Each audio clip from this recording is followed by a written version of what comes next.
नमस्कार। मैं doctor Manju Jain, retired associate professor from एसेन degree college Kanpur. मैं पिछले कई महीनों से मैं और आप नामक शीर्षक के अंतर्गत कुछ वीडियोस आप तक पहुंचा रही हूं। इस वीडियो के माध्यम से मैं उन अभावग्रस्त या जो त्रासदी में हैं या बेरोजगार हैं उन युवाओं को संदेश देती हूँ, मैसेज देती हूँ कि वो अभावग्रस्त होने पर या उनको कोई रोजगार नहीं मिल रहा है या failure in love, failure in study या अदरवाइज फेल्यूर हैं, तो वो कोई भी गलत कदम कभी भी ना उठाएं क्या, सोचें ही नहीं।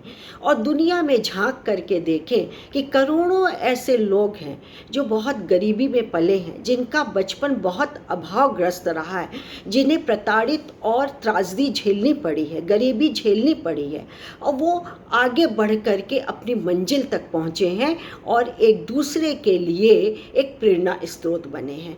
तो क्यों हम और आप भी ऐसा कार्य करें और जिससे कि हम आगे की राह, अच्छी राह, सकारात्मक सोच आगे चुने और आगे बढ़ें। इसी कड़ी में मैं जीना इसी का नाम है नामक शीर्षक के अंतर्गत कुछ महानुभावों के उदाहरण देती हूँ, जो कि बहुत अभावग्रस्त जीवन जी करके भी अपनी मंजिल को सुगमता से पा लिया उन्होंने।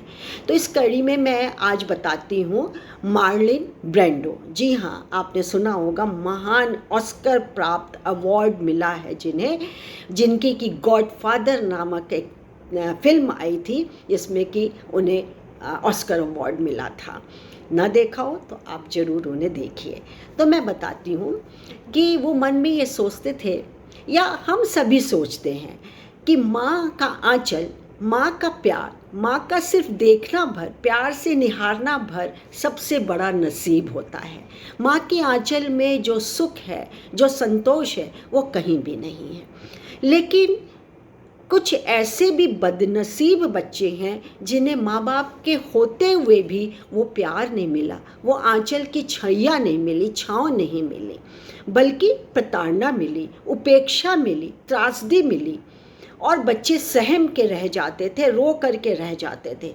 पिता एक फिल्म इंडस्ट्री में कहीं सेना में सेल्समैन थे, और वो उनको देख के लगता था कि सारी दुनिया का बोझा या जिम्मेदारी इन्हीं के कंधों पर है और घर की कोई जिम्मेदारी नहीं है। घर में आकर के बेतहाशा गाली गलौज मार पीट होती थी। और माँ एक अभिनेत्री थी, जो कि एक पैर लगता था वो बाहर ही छोड़ के आती हैं और फिर वापस चली जाती हैं, आती हैं, चली जाती हैं। यानी कि बच्चों के लिए उनके पास समय नहीं है, प्यार नहीं है, आंचल नहीं है, लोरी नहीं है, कुछ नहीं है। तो इससे वंचित मार्लिन ब्रैंडो थे, वो बहुत ज़्यादा सहमे हुए, डरे रहते थे। और घर में जब माता पिता होते थे, दोनों एक साथ होते थे, तो ऐसा युद्ध छिड़ता था कि विश्व युद्ध लगता था, जैसा लगता था कि विश्व युद्ध छिड़ गया हो। जो गालियों की बौछार, जो मारपीट होती थी, वो पड़ोसी आके बचाते थे, या पड़ोसी भी तंग आ गए थे उनकी गंदी गंदी गालियों से, हरकतों से। इसका प्रभाव बच्चों पर पड़ना ज़रूरी था। खास करके मार्लिन ब्रैंडो जो बहुत भावुक थे, उनके दिल और दिमाग पे ये बात बैठ गई कि मैं बहुत ही अभागा बच्चा हूँ और कैसे मैं माँ का ध्यान अपनी ओर आकर्षित करूँ। तो जब ये मात्र 12-13 ही साल के थे, तो एक दिन माँ को कुछ क्षण के लिए समय मिला और वो सोफे पे बैठी हुई थी। तभी मार्लिन ब्रैंडो आए और उनकी पसंद के एक अभिनेता का, उनकी पसंद की एक गाय जो थी, उनका अभिनय किया।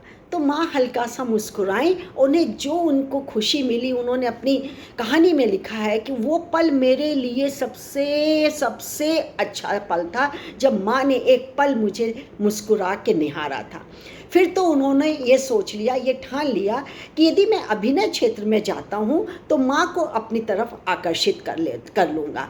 तो उन्होंने घोड़ों की, अपने पड़ोस में रहने वाले बच्चों की, किसी अभिनेता की, अभिनेत्री की उन्होंने एक्टिंग करनी शुरू कर दी। तो माँ बीच बीच में खुश हो जाती थी। लेकिन पिता कभी खुश नहीं हुए, वो हमेशा उनको प्रताड़ित करते थे, तुम नाकारा हो, तुम आवारा हो, तुम दुनिया में कभी कुछ नहीं कर सकते हो, वगैरह वगैरह। तो उनको बहुत ज़्यादा इस चीज़ की तकलीफ़ होती थी। लेकिन जब ये थोड़े बड़े हुए तब ये इन्होंने फिल्म इंडस्ट्री में अपना भाग्य आजमाया। अभिनय के क्षेत्र में उन्होंने ठान लिया कि मैं अभिनय के क्षेत्र में ही जाऊंगा, और फिर उन्होंने गॉडफादर जैसी अद्भुत फिल्म साइन की और अपने फादर को उसमें एक दूसरे फिल्मों में फिल्म निर्माता भी बनाया। लेकिन फादर से कभी उनको प्यार नहीं मिला और उन्होंने भी कभी भी फादर के लिए बहुत प्यार या आदर के सम्मान की नज़रों से नहीं देखा। बल्कि जब उनके पिता की मृत्यु हो गई तो बाद में जब वो अभिनय करते थे, तो जब वो गुस्से वाला, आक्रोश वाला, क्रोध वाला जब वाक्य आता था, एक्टिंग करने को आती थी, तो उन्होंने लिखा है कि मैं अपने फादर को याद कर लेता था और इतना ज़्यादा स्वाभाविक वो अभिनय होता था कि दुनिया उनकी वाह वाह करती थी। और इस तरह करते करते करते करते वो एक महान अभिनेता बन गए। लेकिन चलते समय जब उनकी डेथ हुई माता की, तब उन्होंने ये अनुभव किया, ये दिल में उनके एहसास हुआ कि बच्चों की परवरिश में कहीं कमी ज़रूर रह गई है। लेकिन अब क्या हो सकता है, अब कुछ नहीं हो सकता, अब पछताए क्या होत जब चिड़िया चुग गई खेत।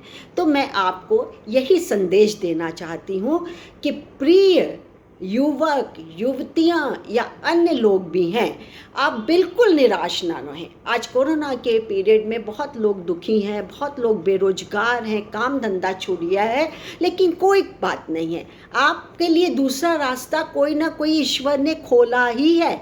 बस एक मार्गदर्शन की ज़रूरत है, आपको एक दिशा, एक दशा जरूर मिलेगी और आप ज़रूर कामयाब होंगे। आज के लिए बस इतना ही। नमस्कार।